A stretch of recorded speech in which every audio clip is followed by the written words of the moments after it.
Jeff, we were talking about topics, what I was talking about. Jeff said, why don't you talk about aging? I didn't take it personally, even though I'm the oldest guy in here. A personal note about aging that made me think yesterday.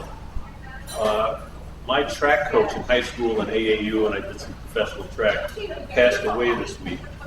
And he was an internationally renowned coach and had Olympic athletes, gold medal winners, world record holders. And in the athletes that he mentioned, in his obituary that he mentioned, I guess before his obituary, but in the obituary, I was one of the guys that he mentioned. And I felt like, wow, that was over 50 years ago when I started talking about aging. And it brought back a lot of memories of that. And I was very honored. He was a really great guy. And I just thought about aging a little more yesterday than I have, the last few months. Anyway, so here we go. I've been doing this for many, many years, almost 50 years professionally, and it has been so difficult to parse through the diet, exercise, and actually correlating to that, the aging bullshit that's in the literature, what's being accepted as this is the way it is, and things like that. To me, aging is a process that we have much to do with as far as regulating it. And since dying is the ultimate unhealthy state, in my opinion, then anti-aging would be probably the healthiest thing that we could do. Okay, so let's go with that simple kind of premise. So exercise and aging. More and more and more, we are learning that the muscle system is the most profound, influential endocrine system, meaning chemical producing, hormone producing system in the body. So little attention has been spent with that. And we talked about Ben Bicklman's study and how these people didn't do any exercise. Well, I can show you studies where people were not told to eat any differently and lost 10 pounds of fat in 5 weeks and put on 8 pounds of muscle. So, but that doesn't mean that we shouldn't do both. I'm just suggesting that it depends what you're measuring.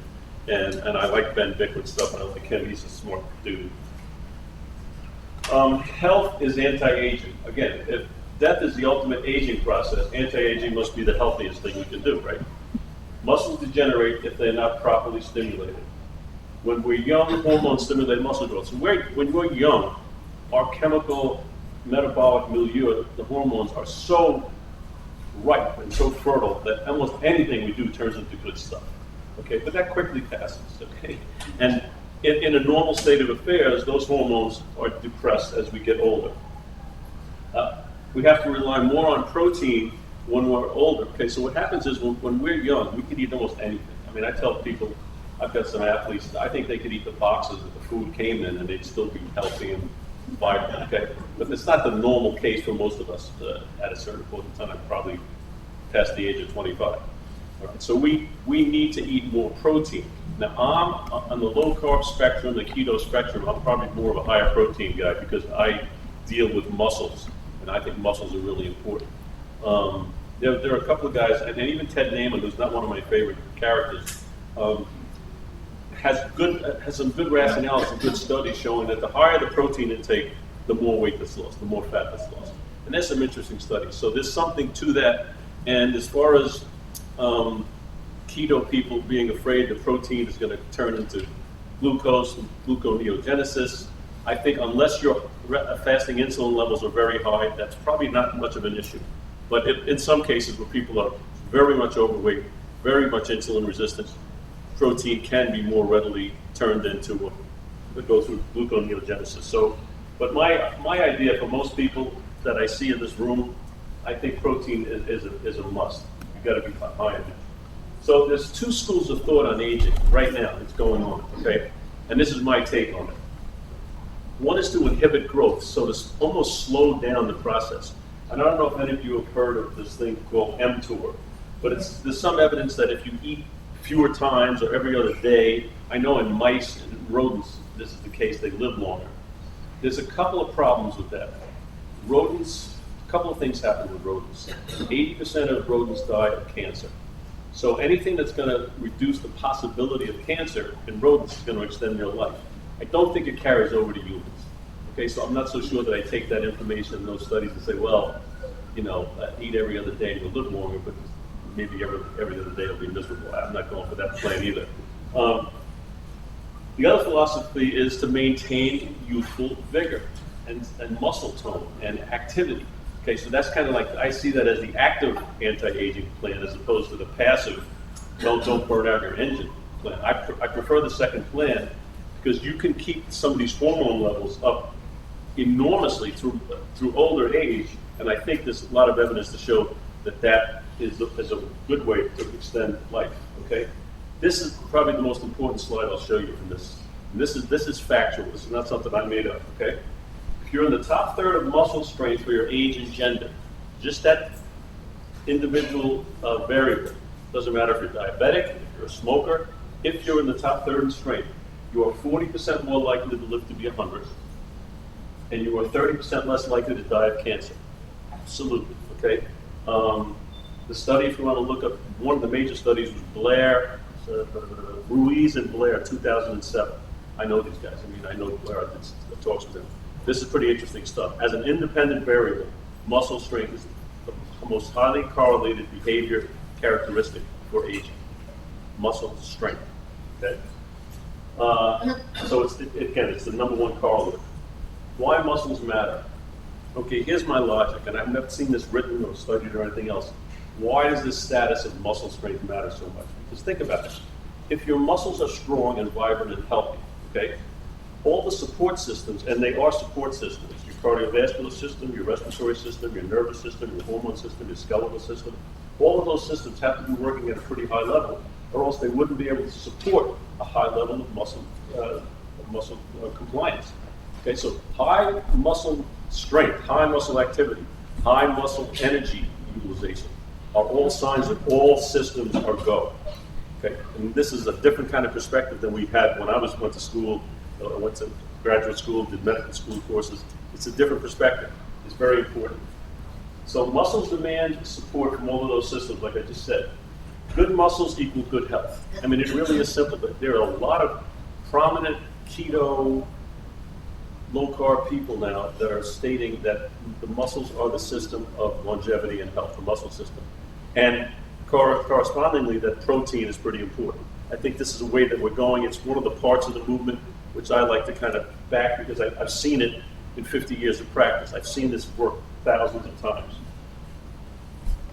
Okay, here's another one, exercise versus activity, one of my big pet peeves, okay? When I told you to stand up before, I wanted you to be active. I wanted you not to be sedentary. So activity are the physical movements, physical activities that disallow sedentary situations, that make you not sedentary. So if we go back to anthropological physiology, in other words, we go back to how the species developed. If you were sedentary, you would not survive. You couldn't walk to shelter, you couldn't get away from predators, you couldn't get to water. We are not sedentary. Our DNA, which is just signaling protein that's hardwired into us, does not want us to be sedentary. Prehistorically, if we were sedentary, we died. Now we die slower. We get degenerative diseases. So instead of dying at 15 by having some animal eat us and not getting to water, we die at 65 because we've degenerated by not doing any activity. Separate and distinct from activity is exercise. Exercise is formal, okay, and it's structured, and it's demanding, okay? It's demanding, and we have a way to show you how that can be very safe, but it's necessary. Exercise is necessary for optimal health, without question. Okay, so exercise refers to high-intensity training. Don't be afraid of it. We can all do it. Everybody in this room has done it, probably. And activity refers to informal recreational stuff. So we want you to be active, but twice a week, we want you to be engaged in high-intensity exercise. And what does that mean? That means that for whatever level you're at, whether you're sedentary, have sat on your butt for the last 40 years, or you're a world-class athlete, I want you to do something that's more demanding than you're normally used to. Okay, we can show you how to do that safely and continuously for your lifetime. So I've got ladies that are 85 years old that have sat and gained 70, 100 pounds and can do high-intensity exercise. It's much different than what I put my elite athletes through, but relative to what they are used to and what their body is used to, I can get these good muscle fibers that I want to get activated working with what would seem to you to be almost a non-stressful kind of a situation. But it's necessary that you do that twice a week. You don't need more exercise, you need higher intensity exercise, and you need it very briefly a couple of times times a week. Okay, here's my famous muscle fiber chart. All right, if we go from type 1 down to type 2B, type 1 fibers are just hanging around fibers, standing up like we did before. Type 2 fibers are walking around doing stuff, going to the mall. Type 2AB fibers are fibers that go, actually that second one should be type 2A, but I'm sorry. Type 2AB fibers are the ones where we start to jog and run and play sports and do stuff, okay? Type 2B fibers is where I want you to go. Let's see if this works. Ah, damn it. Okay. What's the one that makes the thing go? There we go, I'm sorry. I'm so bad at this. Okay, type 2B fibers are the ones. These are your fight and flight, life or death, what we call glycolytic fibers. They're really important that we tax those because those are the ones that give us the biggest bang for our buck. And when you tax those muscle fibers, it takes very little work. It takes about 30 to 90 seconds for that muscle to actually produce a threshold stimulus. In other words, to get us a good benefit. But no amount of any of these, no amount of any of these type of levels of exercise will take place of that short, brief, high-intensity exercise. Okay, we've got a system where you can do that, get that done in 15 minutes twice a week, and it works and it's worked for tens of thousands of people. Okay, so type 2B, what we're really trying to do with type 2B fibers is we're trying to create a controlled emergency. Okay, we're trying to portray a situation where the lady's picking up the Volkswagen with the baby's under the car kind of a thing, but we're doing it in a controlled manner. Once we do that, as far as, for example, fat burning, everybody thinks that's muscle building, and it is, but as far as fat burning, here's a little idea. In my book, I say we do fat borrowing and we do fat burning. Now, any kind of activity that we do and exercise that we do that's not high intensity is fat borrowing, because here's what happens. Circulating in our body right now are triglycerides, which are stored fats, like an ice cube, let's say, and free fatty acids, which is like water, useful stuff that we can drink. It's constantly circulating in now, so our skin, our organs, everything can have energy. When we start to do what we call steady state or aerobic exercise, you know how they say you can kind of speak, you can talk during it, it's steady state. And the very fact that it's steady state means it doesn't make much of an imposition on your metabolism. By that very fact, it doesn't do that much. Because what happens is, we borrow this fat food cycle. When we're done with the exercise, we get tired and we get hungry. So what do? Our metabolism slows down and we eat more. So by the end of the day, what's happening? Zero effect. Exercise has been shown, conventional exercise has been shown to be poor at fat reduction. High intensity exercise, however, produces an adrenaline response, which releases free fatty acids to be used as a backup fuel. So the stored fat that you have in your body now is released to back up the glycogen, which is a high intensity energy. So now, after we get done with that kind of an exercise routine, you know what happens when you get an adrenaline rush or a little bit, okay, you like that because you have so much energy left, you're not going to get hungry, your resting metabolic rate can stay accelerated for 36 hours. So there's where you start to burn used fat, stored fat. That's the difference. So fat storing, fat burning exercise is high intensity. Fat borrowing and giving it back at the end of the day is everything else, which I call activity. And I'll answer questions about this. Okay. So, oh look, we got some famous people in this thing. Look at that. Okay. All right. I like this little slide. Any age, any size, physical condition, anyone can do it. Everybody is capable of recruiting those type 2B fibers, even though it'll take different stuff for different people to recruit or exercise or tax those fibers. Who can do it? Fat kids, skinny kids, the kids who climb rocks, tough kids, sissy kids, even kids with chicken pox. That was one of my gals made that up, but that's kind of cute. Put that in. What's the smart plan? Okay, so I tell you all the stuff about exercise, and you guys know about eating and things like that. And like Dr. Bryan said, when you put these two things together, I have consistently, over 45 years, seen people lose weight, create biomarkers that are so different in 6 to 8 weeks of just combining this type of exercise with low-carb diet and keto diet. I mean, it works so beneficially, and I do a whole presentation about the synergy, why these two things actually produce many of the same mechanisms or metabolic pathways or chemistries. Put those two together, it's synergistic. 1 and 1 equals 3. It's very powerful stuff. And if you're getting stuck, we're talking about plateaus, which happen. I have plenty of people who have done keto, low carb for a long, long time. They get stuck. They come to me within 3 or 4 weeks, they're not stuck. Normally we see fasting insulin levels drop precipitously, even if people are on keto diets. Once they start this high intensity exercise, real quickly, the mechanism is we draw glycogen out of these muscles when we do high intensity exercise, and now what we do is we make our muscles more sensitive to insulin, so we increase our insulin sensitivity, we decrease insulin resistance. People follow me a little bit on that? Okay, that's really important. You have insulin receptors primarily in your skeletal muscles. So in your muscles, this stuff can happen. It's really good for us, okay? So what do? Mandatory, twice a week, the SMART exercise, high intensity. Advised to do some cardio, but I don't think of me having to run competitively, but something, dancing, hiking, some other kind of stationary bike, whatever, but not to the point where you're killing yourself, but to the point where you're being active every day. Stretching, flexibility. I think the older you get, and we're talking about aging, that the older you get, the more you have to stretch. Okay, and I really think why, just functionally, because even though it's a private joke. Okay. There's no studies to show that you're actually stretching muscles, and I understand that.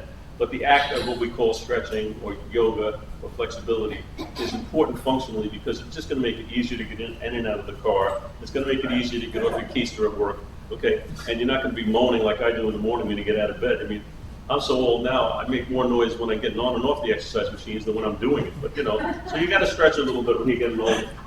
Oh, I got to put this in there now. Okay, so speaking of getting old, in the old age home, there's a guy named Mr. McGillicuddy, and he's an affable, friendly guy. And one morning, the nurse comes in and she says, "Mr. McGillicuddy, why so glum?" He said, "I got bad news, bad news." So what happened? He said, "My pecker diet." He said, "Your pecker diet? I'm so sorry for you." So the next day, McGillicuddy's walking around the halls. He's got his bathrobe open and everything's swinging in the breeze. She goes, "Mr. McGillicuddy, you can't walk around like that. It's not decent. You can't do that. It's not proper." He goes, "I told you yesterday my pecker died." She goes, "Yeah." So what's this? He says, "Well, today's the viewing."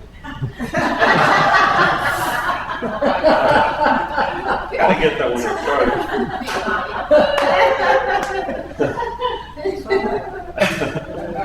All right.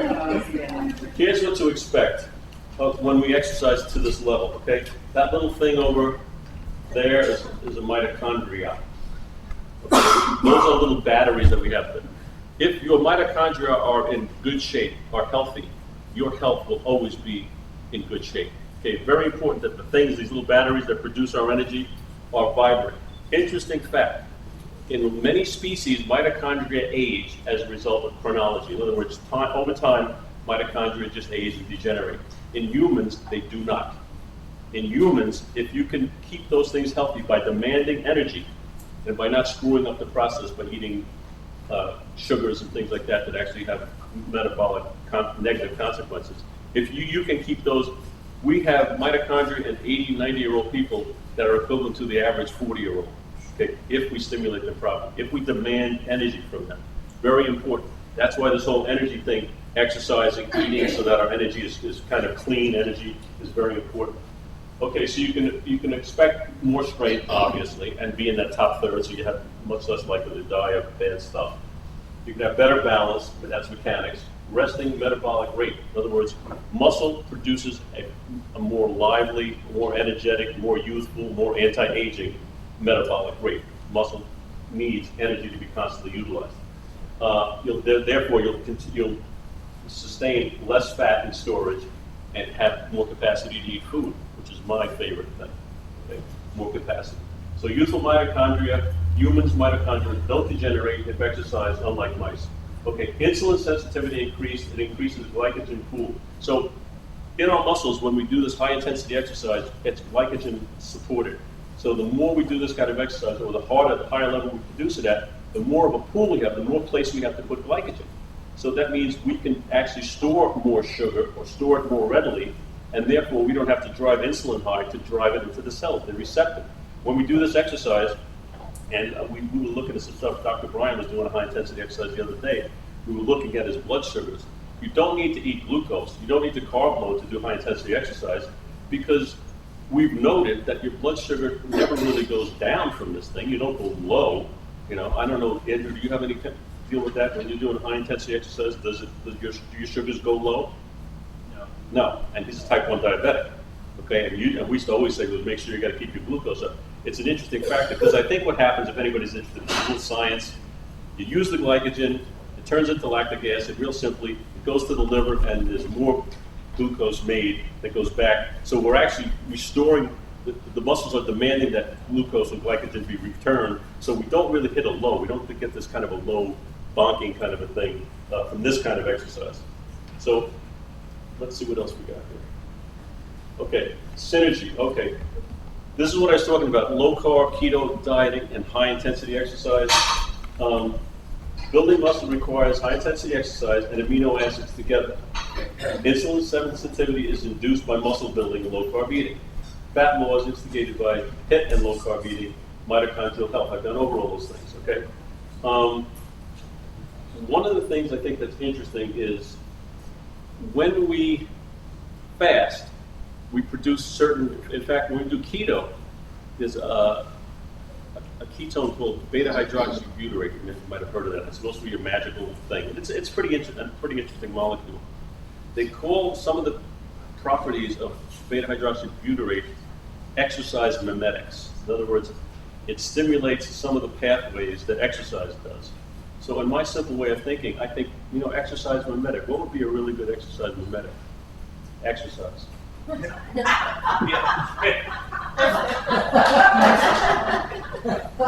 about that? Okay. What's anti-aging all about? Mitochondria of well-muscled 60-year-olds comparable to 40-year-olds in good condition. Okay, 20, 30-year difference. Lower inflammation. There's a cytokine. When I did my study with kids that have arthritis in Johns Hopkins School of Medicine, these kids are always in a state of inflammation, and it hurt them to exercise. So we did SMART, slow resistance training with the kids. They could do it, didn't hurt them. And one of the things we measure is interleukin-6. It's a marker of an inflammation. Well, when we did this exercise, we actually increased from the muscle interleukin-6, but from the muscle, it actually produced a global response of lowering their inflammatory markers. So basically, if you think about it, when we stimulate these muscles in high-intensity exercise, and we create a little bit of an inflammation, a disruption, what's the body's response to that little inflammation or the little fire? Globally, it produces an anti-inflammatory response, which made these kids be able to do this exercise, lowered their inflammation, their pain, their lack of movement. So it's beneficial as far as inflammation. As we get older, inflammation is a tough thing. Exercise helps reduce that. So does low-carb eating. So healthier muscles and bones, reverse osteoporosis, osteopenia, and sarcopenia. Now, interesting fact, simple fact, skeletal muscles. See that clever name, skeletal muscles? That means they're attached to the skeleton, to your bones. When we increase protein synthesis in muscles, we increase protein synthesis in bones. All bones are a protein matrix, like a spider web, upon which we lay down calcium. If I increase protein synthesis in the muscle, the corresponding bone instigates an upregulation, takes more calcium in, and it's harder to leach the calcium off, and it's harder for bones to degenerate into osteopenia and osteoporosis. Strength training, muscle training is the number one treatment. I've had so many women come off Fosamax, thank God, just by doing high-intensity exercise. Resistance to fatigue, obviously the ability to do more work at a higher level is going to be there, so you're not going to be as tired. And it's also, we told you, it's muscle strength is probably the number one defense against almost every disease that involves inflammation. You sleep better. Higher collagen levels. This is kind of a new thing that's happening.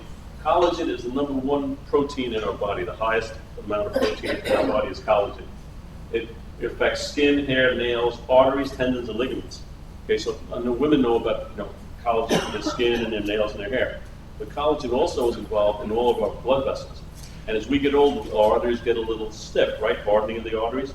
If we can instigate a collagen response, which exercise does, and I'll give you a little tip, we can increase the pliability, they call it viscoelastic properties, okay, of our blood vessels and everything in our body. Now, if you take 15 grams, which is a heaping tablespoon of collagen, hydrolyzed collagen, or just plain old gelatin, like we used to use to make gelatin, either one, 30 to 60 minutes before you exercise, you increase uptake of collagen 500%. Okay, so there's a beauty tip and also a health tip. Tablespoon of hydrolyzed collagen or gelatin in the presence of vitamin C. You have to make sure you have vitamin C in you. And in the morning, most people don't seem to have to take a little vitamin C with it. Uptake, 500% increase. Huge, okay? Just, yes? Is that collagen peptides? It can be. No, there's all kinds of collagen products now, but the gelatin works just as well, and they call it hydrolyzed collagen, but the peptides, yeah. But I don't know, it has to be 15 grams, and I don't know how much. The only thing I don't know about the peptides is how many grams are in a serving. You have to try to reverse engineer it. I don't know all the different products. Okay.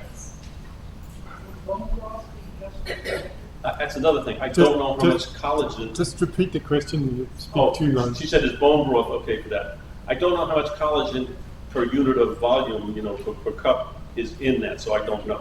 And I should try to look that up, but I don't think there's any standard. I mean, who knows? I don't know. So I don't know the answer to that. It can't hurt, but I don't know if it's sufficient. 15 milligrams is the threshold. In other words, 5 doesn't work. 15 does. So that's a heaping tablespoon. Yep. Vitamin C, take with it, how much? Yes. Just some vitamin, a normal vitamin C tablet and ascorbic acid. Because in the absence, it's called a cofactor. You need vitamin C to make that happen. So some people might have enough, but usually people do this stuff in the morning, and in the morning your vitamin C is normally low, so it's advised you take it so you don't waste the effort. And I don't know that I know the guy who did the studies, and I'll ask him if this, but he was kind of nebulous about it, so just make sure you're not in a vitamin C deficient state, whatever the hell that means. If you're eating like a multivitamin, is that okay? Probably, almost always look at your vitamin C, and it's probably a pretty decent. Vitamin C is easy, so it's probably 100% of your daily allowance, I would think. Daily recommendation, which is a whole other talk I could give about daily recommendations. How far in advance? I'm sorry? How far in advance? 30 to 60 minutes is what the studies did. I mean, if it's 15, you're not going to die, and 90 probably, but that's what all the actual studies, and these studies haven't even been published yet, but I know guys doing that at UC Davis actually, so it's, hot information, hot beauty tip from Dr. Ben. Who knew 50 years ago we'd be talking about beauty tips, Let's see if there's anything left. That's it, folks.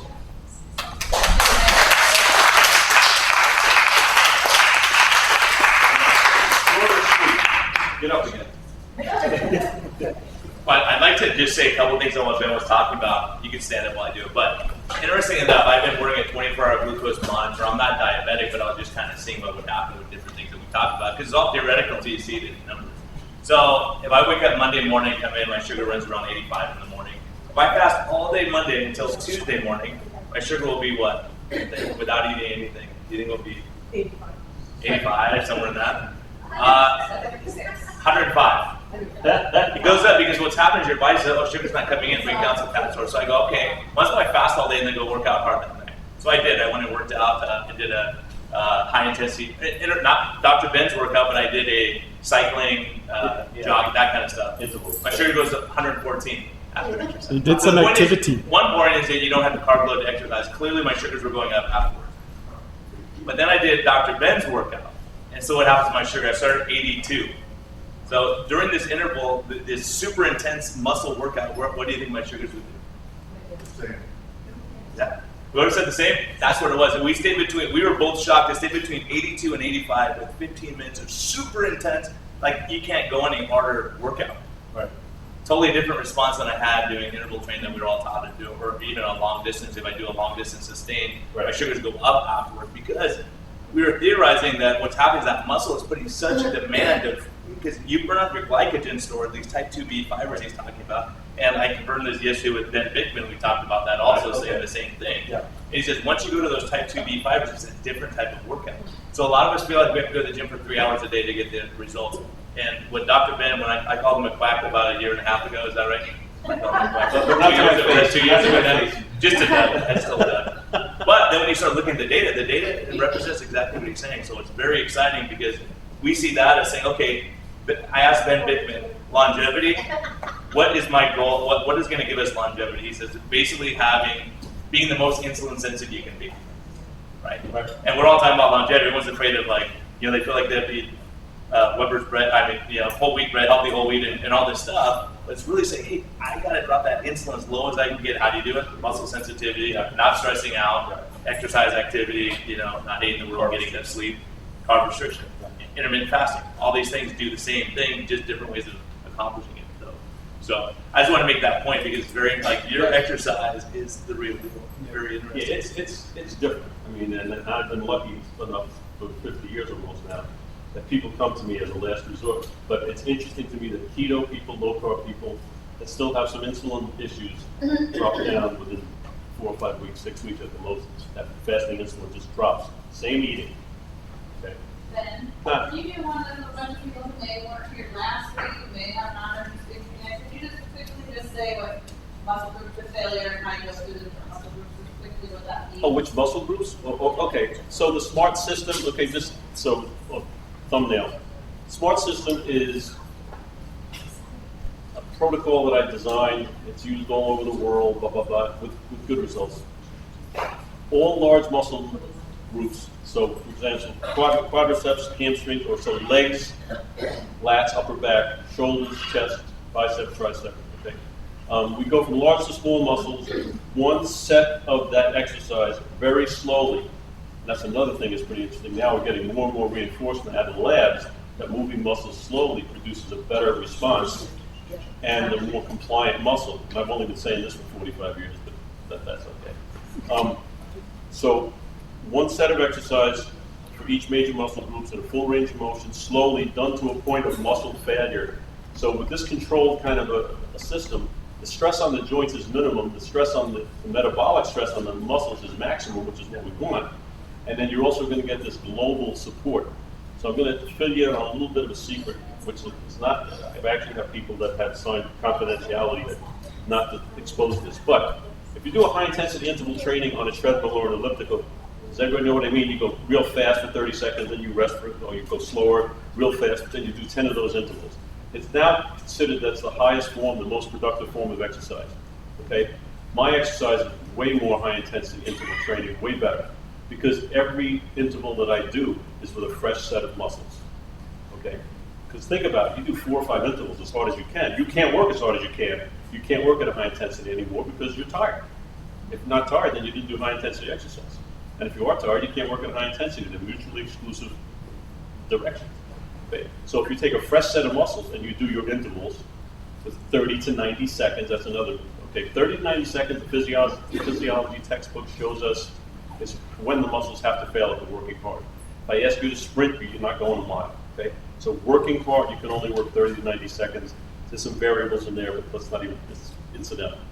Okay, so now we do 7, 8 exercises. I'm working on right now, and this is not conclusive, on a 3 exercise, I think possible 3 exercise mini routine that may get all the major muscle groups work. That will take about 6 minutes. I'm not sure, but I'm actually going to measure it. I have the means to actually measure what I'm doing, my load times, my fatigue patterns, and I may be able to do it at least as a start or a holdover kind of a workout. I never thought that. 15 minutes, everybody thinks is crazy. I may be able to get it done well, at least maintenance level. Once you get to a certain point, it's 6 minutes, twice a week. Okay, but the jury's out. Don't hold me to it. It doesn't work. But yeah. You stress the importance of the mitochondria. Mm-hmm. What are your thoughts on CoQ10? I know if you're on a statin, which you have to take, you probably need it. But what about if you're not on a statin? Would you still take CoQ10? I don't see how it can hurt. SOD is another one. Okay, any of these? Yeah, I think these are one. These are yes. But I think CoQ10 is kind of the one that's studied and the one that's sold the most. But do you understand what you're saying? We develop free radicals, and some free radicals actually can do good stuff. But it's like statins reduce the CoQ10, this thing that offsets the free radical. Okay, it's reduces oxidative stress, reverses oxidative stress. So yeah, it's good to have, and I think a supplement. I think it's prudent to take a supplement, and CoQ10 is one of them. I like SOD dismutase. I think is a really powerful one. Most people have not heard of that one, but that actually studies them. SOD. SOD. Superoxide dismutase with gliadin, actually. Yeah. Smart. Yeah. You mentioned about taking the collagen with the seed about 30 to 60 minutes before a workout. If you're doing intermittent fasting, where is the best sort of place in your? I'd still do it before. I don't think the collagen is going to. Collagen, as far as I know, doesn't have any caloric. Right. It's not going to bang you out of ketosis or anything. Right, no. Okay, I'm But sorry. is there a place Oh. where having your meal and like the workout, is there an optimal self? I prefer, and this is my observation over tens of thousands of sessions. I like working out without much in the stomach.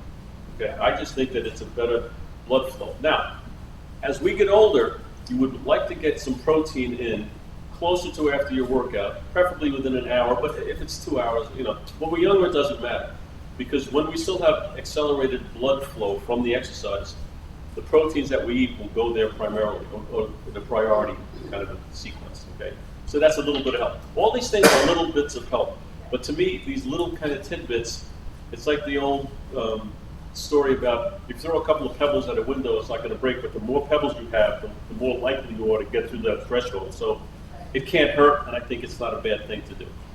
Okay, so within 2 hours after. Yeah, I think, and you don't want to have carbohydrate after, within much time at all, maybe 2 or 3 hours after a high-intensity workout, because it reduces growth hormone response and it mutes the muscle-building protein synthesis process.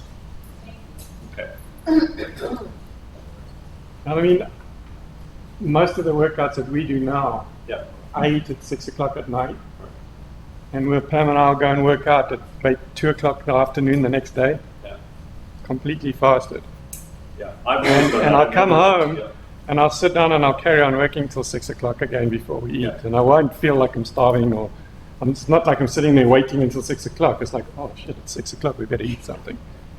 So, yeah, it's quite amazing how you're not reliable or reliant on food. I've been following a ketogenic lifestyle for 5 years. Okay. Blood sugars, unfed, were always like 85. And now I found that I'm like at 100, unfed, fasting. And then higher with my meals and whatnot. So, but for other medical reasons, I had to drop into running very slowly. I'm not doing orthopedic HIIT anymore. reasons? Orthopedic reasons, or? No, my heart rate runs very high. Okay, yeah. It's kind of like a PTSD response, Mhm. whatever. So Yeah, I've had yeah. to retrain my heart rate, for which I have to run very slow. So 15-minute miles, and I only do like 3 every time I run, Okay. 3 times a week. Yeah, but that's plenty of good activity. But I'm not doing HIIT anymore. And based on what you're sharing, I'm wondering, is that the reason that my glucose is now high? It's a possibility. It's not a bad guess. I mean, there's so many things that could be going on. Okay? That's really It's not a bad surprising, guess, but But it makes physiology is sense. really complicated because I have, if some people are lean and they're very lean and they work out like doing a CrossFit, I have a doc that I take care of, and she's about 90 pounds, super fit, super fast, and her sugars will be in the 200 range for like 3 hours after she worked out. 300. But she does Ben's workout and then it's flat. So, but don't worry about the sugar spiking up in those settings. When I went keto, my sugars went up in the morning. A lot of people do, especially if you're an athlete and you're active, because your body will. Rob Seibus, who's a friend of mine now, talks about that. He's on a 24-hour glucose monitor. He's fasting and he's going to go for a run. She goes, I'll just check my sugar. It's 120. 120. It's always 60. This is crazy. So he goes and he looks at all his logs, 60 all the time. That's a Puts stress on his response, shoes, yeah. 120. He hasn't done anything. It's a stress response. Because his body's preparing him for that exercise. So people are fit, their sugars run high. A lot of athletes have high sugars and think, oh, they're diabetic. Well, maybe not. Maybe it's that their body's kicking out more sugar to make it available to their muscles when they're going to use it. Now, Zach Bitter, who just ran 105 miles, we're talking to him next week. He ran 105 miles keto. He's a keto guy, right? Carbs loads a little tiny bit. But he says when he's going to run a 20-mile run, his sugars don't bunch if they don't go up at all. But if he's going to do sprint work, before he does it, puts on his shoes, oh yeah, my sugar's spiked. Literally. Because his body knows what he's doing. It's already crazy. It's like, it's really amazing. It's a stress response that people get. Yeah, no, but I would think with it. Now, as far as your heart rate, here's what's interesting. Almost everybody here knows.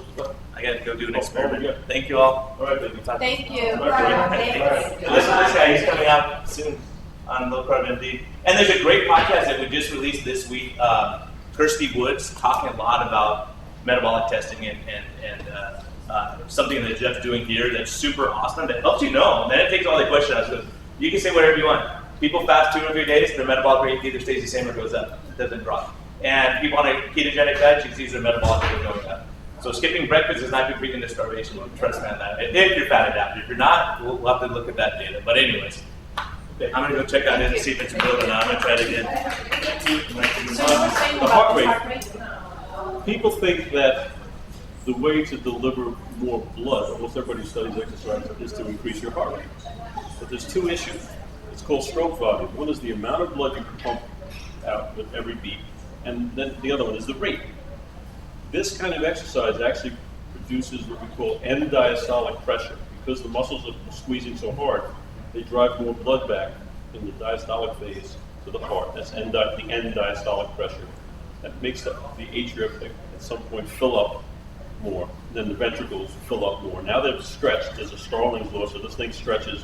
When it stretches, it pumps more vigorously. It pumps more blood because there's more in it, okay? And we produce a shear force that produces endothelial, really good beneficial response, but your heart rate shouldn't go up that much because we're increasing the volume, the amount of blood that's pumped every time. So if you have a tachycardia kind of a thing going on, a little bit fast heart rate, this may not happen. I've not seen it happen in people doing this kind of exercise, even though the stress and the cardiovascular benefit is actually much more beneficial than you're running. There's a whole other thing with the Cori cycle, and there's a whole bunch of stuff that goes on. The most purely aerobic you can be in your metabolism is when you are recovering from anaerobic high-intensity exercise. It's actually much more of an aerobic stimulus, okay, for metabolic function than any kind of cardiovascular, conventional cardiovascular exercise. EPOC, What's that? post-cardio. Well, it's the actual transition from it's the mitochondria being driven by the lactic acid having to be converted into pyruvate to go through the Cori cycle to come back to acetyl-CoA to come back up as glycogen. And that actually drives more oxygen uptake. Yeah. You're actually more aerobic, even if you're sitting at your desk. I was running 10-minute miles, which is not a lot, but I was Yeah. running about 8 miles, so it took me about an hour and 20 minutes. Yeah. And my heart rate was, I didn't know that until I bought a Fitbit. My heart rate was consistently at 105%. Yeah. Which is super high. I was Yeah. like at 170 something, even if I ran a 15-minute mile. So Yeah, but that'd be interesting because for an hour and a half, your heart rate going at that's a that long level, time for it that's to be up not to healthy. I can get my heart rate up to 200 on some really hard cardio stuff, which I But not sustained. But when I found out I was using protein, my creatinine was like literally 500 times above normal. Okay. So I went to my buddy who's a kidney doc, and he said to me, Ben, it's two possibilities. Either you have a wasting disease, which obviously you don't, or you're just burning protein like crazy, and you're lucky that your kidneys are working. So I had to stop doing that. And I could get it up really, really high. So that in and of itself isn't the end of the world, but if they're worried about that, which, okay, there's a little bit of concern, you definitely won't get that response from this. I don't think. I would check it, but I think, what's your average? Are you in the 70s somewhere resting, or what are you? Yeah, like 60, between 65 and 70. Yeah, so I don't think you're going to go up above 85, 90 in this. Only because of the mechanism. Even though you're delivering the oxygen and all the beneficial things are happening. Well, I'm not worried about it. No. I'm thinking about all the good things that Yeah, can no, come I'm just from saying. adding But it. I would even be not quite so crazily worried. I don't want to tell you to do something crazy, but there are some people who get some really elevated heart rates and can sustain. I was sustaining 100% supposedly of my max for like a half hour, 100%. But that's not the way my heart was wired. Okay? Obviously, I wasn't at 100% because you can't keep that up. Right. It was 100% according Based to on the formula, yeah. Yeah, according to the norm, the population norm, and not according to my norm. Yeah. You know, so. Yeah. Okay. Okay, we're good?